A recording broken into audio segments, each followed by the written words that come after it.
Anak itu sedang mimpi basah. Dia terbangun tiba-tiba. Air kencingnya mengalir ke mulut ibunya. Anak itu melepas pakaiannya, membersihkan noda air, kemudian menyembunyikan pakaian di wajan. Jadi tidak ada yang tahu dia sedang mimpi basah. Benar-benar anak yang pintar. Namun, keesokan paginya, saat ibunya ingin memasak, anak yang nakal, siapa yang menyuruhmu menyembunyikan benda ini di dalam wajan? Benar, ini adalah sepasang anak nakal. Orang lain memanggil mereka saudara telur burung. Mengapa memberikan nama itu? Karena mereka mencuri telur dari burung setiap hari. Ketika makan siang, saat ibunya tidak memperhatikan, sang kakak mengambil beras dan menyembunyikannya di saku. Kemudian, keduanya pergi ke tanah kosong. Biji nasi ditaburkan di atas meja. Kemudian berteriak seperti gagak. Lihat, bukankah itu terpancing? Gagak sudah turun, maka sarang akan kosong. Anak itu memanjat ke atas pohon, kemudian mengambil telur. Anda satu, saya satu. Tinggalkan satu lagi untuk Gagak. Mereka memakannya dengan nikmat. Gagak berani marah dan tidak berani berbicara.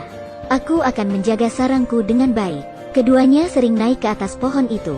Alasan mereka melakukan itu, karena keluarganya sangat miskin, sehingga terpaksa untuk memakan telur burung untuk melengkapi nutrisi. Mereka tinggal di daerah kumuh. Ayahnya baru saja dipenjara. Ibu melakukan pekerjaan kecil. Di rumah masih ada seorang nenek. Kedua anak sudah putus sekolah sejak awal. Tiap hari berkeliaran di sekitar rel untuk mendapatkan batu bara yang jatuh dari kereta, kemudian dijual untuk membantu keluarga. Sampai di usia ini, makanan yang paling enak yang pernah dimakan mungkin adalah telur gagak. Hingga hari ini, sekelompok pekerja di tanah kosong itu, pohon besar ditumbangkan. Mereka sangat tertekan, karena mereka tidak bisa makan telur gagak lagi. Tanah kosong dibangun sebuah toko. Segera, restoran pizza dibuka di sana. Pada hari pembukaan, semua anak-anak datang untuk menonton. Balon, karpet merah, bunga, kamera, bintang besar datang untuk memotong pita pembukaan. Ini adalah kemewahan yang belum pernah mereka lihat dalam hidup mereka.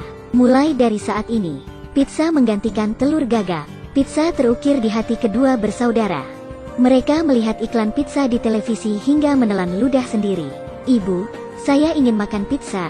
Makan, makan, makan. Saya melihat kau seperti pizza. Satu loyang pizza harus 300. Aku tidak mampu walaupun aku menjualmu. Yah, aku ingin memakannya. Kedua bersaudara langsung keluar dari rumah. Mereka bertemu pria yang mengantar pizza. Pria itu tersesat. Segera, mereka melakukan kesepakatan. Mereka menunjukkan jalan. Pria itu harus membiarkan mereka melihat pizza. Pada pandangan ini, sudah masuk dalam hatinya. Warna-warna cerah dengan aroma keju yang kuat. Keduanya terpikat olehnya. Ah, sangat harum. Pria itu setelah melihat kelakuan ini, segera kabur dari mereka. Dia hanya menyisakan satu selebaran pizza. Mereka membawanya pulang rumah. Neneknya melihatnya. Bukannya hanya seloyang kue. Lihat aku. Dia langsung beraksi. Kedua saudara pergi untuk membeli bahan-bahan. Neneknya mulai membuat kue. Dia membuatnya seperti foto pizza. Segera, kuenya sudah jadi. Baunya sepertinya berbeda, dan tidak bisa ditarik. Kemudian mereka mencobanya. Sangat tidak enak. Mereka merasa ditipu. Untuk mencapai keinginan mereka, mereka memutuskan menghemat uang untuk membeli pizza. Tapi dengan memungut batu bara, sebulan tidak sampai 300. Keduanya meminta bantuan paman yang bekerja di stasiun kereta api. Paman melihatnya. Anak-anak sangat polos. Kemudian dia membawa mereka ke tempat rahasia. Di sini, ada tumpukan batu bara yang kecil. Keduanya sangat senang. Mereka membawa satu goni. Jika goni tidak muat maka letak di saku. Setelah semua dijual, akhirnya mereka mengumpulkan 300 rupiah. Pizza sudah ada di depan mata. Tapi saat mereka di depan toko, mereka dihentikan oleh satpam. Orang miskin masih ingin pizza? Pergi. Karena identitasnya yang miskin, mereka tidak diizinkan memasuki toko. Restoran pizza sangat mewah dan tinggi, tapi mereka kelihatan kotor. Kedua bersaudara pergi dengan kecewa, tapi mereka tidak menyerah. Setelah bertanya ke paman, keduanya mengerti sebuah kebenaran. Identitas itu bergantung pada pakaian. Dengan menggunakan pakaian kotor, Tentu saja orang lain tahu kalian adalah anak-anak kumuh. Bagaimana jika kalian memakai pakaian baru? Keduanya telah belajar untuk makan pizza. Mereka memutuskan untuk mengumpulkan uang lagi untuk memberi baju baru. Bagaimana mereka bisa menghasilkan uang? Mereka terpikir sebuah metode lama, memungut ponsel. Anak ini memegang tongkat kayu dan berdiri di rel kereta, terus mengawasi kereta di depannya. Apa yang dia lakukan? Ternyata dia ingin memungut ponsel anak-anak India di daerah kumuh. Mereka tidak pernah membeli ponsel. Mereka memungutnya dari kereta. Satu kali pukulan, ponsel didapatkan. Kelinci kecil, jangan biarkan aku menangkapmu. Bye-bye. Demi membeli pakaian baru agar bisa makan pizza. Kedua bersaudara juga mengambil jalan ini. Tapi, karena terlalu baik, dia tidak bisa melakukannya. Terpaksa mencari cara lain untuk menghasilkan uang. Mereka menarik gerobak, ingin menjadi pengemudi untuk membawa orang mabuk pulang. Tidak disangka kualitas gerobak tidak memenuhi syarat. Gerobaknya hancur saat diduduki. Tak berdaya. Mereka terpikir untuk mencuri penutup sumur. Tak disangka, mereka tidak mampu mengangkatnya. Gagal lagi. Pada akhirnya, tidak ada cara lain. Kakak, mari kita jual anjing ini. Sebelumnya, anjing anak kaya. Dibeli dengan harga 25.000. Rencana yang bagus. Kedua bersaudara mengendong anjing kecil dan pergi ke jalanan. Paman, apakah Anda ingin membeli anjing? Berapa? Ini murah, 25.000. Apa? Pergi. Gagal menjual anjing. Tampaknya mereka harus menggunakan cara yang sederhana. Mereka pergi menempelkan iklan dan membagikan selebaran. Dan juga membantu orang lain memindahkan air. Walaupun sangat capek, tapi saat mereka menerima gaji, mereka sangat senang. Akhirnya, setelah kerja kerasnya, mereka berhasil mengumpulkan uang untuk membeli pakaian. Tapi melihat bangunan yang mewah ini, mereka mundur. Wow, mereka tidak akan pernah membiarkan kita masuk. Keduanya duduk di tepi jalan dengan wajah sedih. Apa yang harus saya lakukan?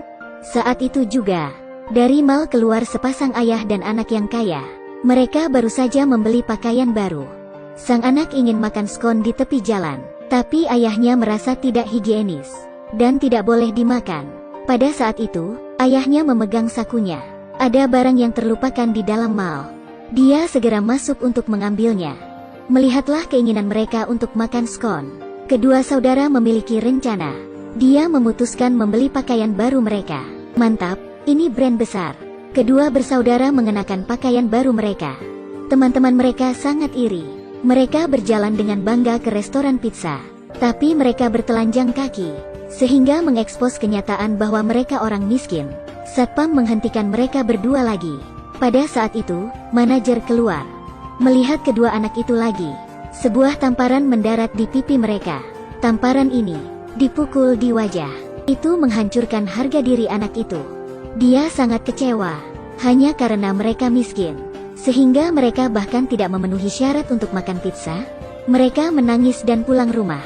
Namun, saat sampai rumah, neneknya sudah meninggal.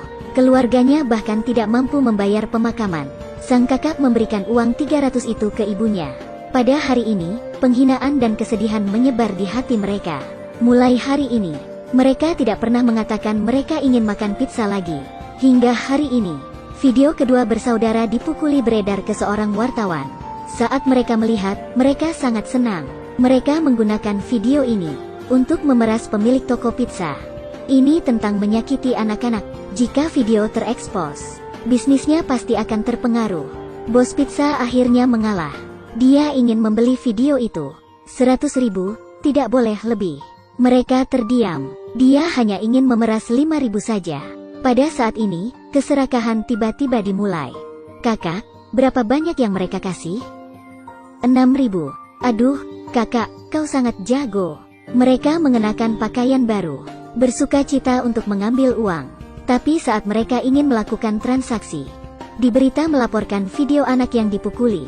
Ternyata temannya menjualnya ke surat kabar dengan harga 7.000. Kakak, apakah saya melakukan hal yang benar? Haha, dasar idiot. Setelah berita disiarkan, segera mengejutkan semua orang.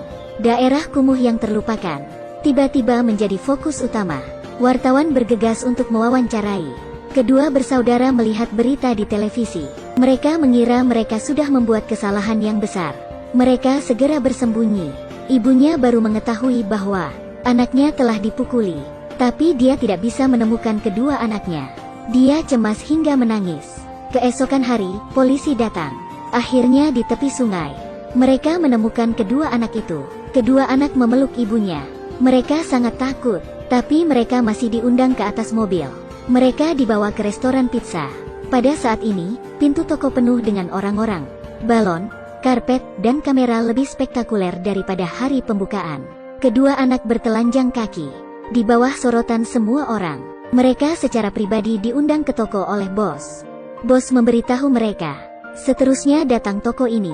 Pizzanya gratis. Ini adalah cara bos untuk membalasnya. Dia memberikan sebuah pertunjukan besar untuk semua orang. Tapi kedua anak tidak tahu, mereka akhirnya bisa makan pizza impian mereka. Tapi setelah menggigitnya, keduanya mulai menolak. Mereka bilang, ini tidak selezat seperti yang mereka pikirkan. Tidak selezat pancake yang dibuat neneknya.